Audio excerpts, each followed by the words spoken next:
سعد صباحكم يا اخوان. لأول مرة يا جماعة عائلتي بتحصل على البيض من مزرعتي المتواضعة. الحمد لله.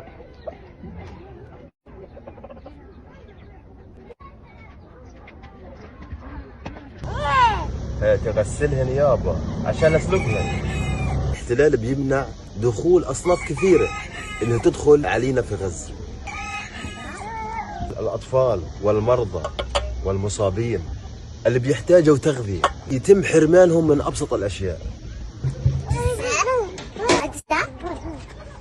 كل الامور هذه يا جماعه بفعل الاباده والحرب اللي مرينا فيه وما زلنا بنتعرض لقساوه ما لها نهايه.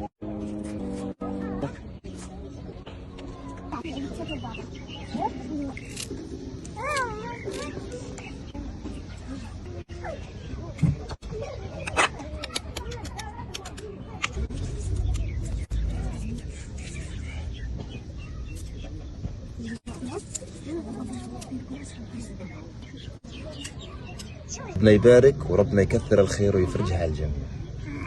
اثنين تبلغ من العمر 19 شهر، لا شافت البيض ولا اكلت البيض ولا بتعرف ايش هو البيض، لاول مره حتاكل البيض.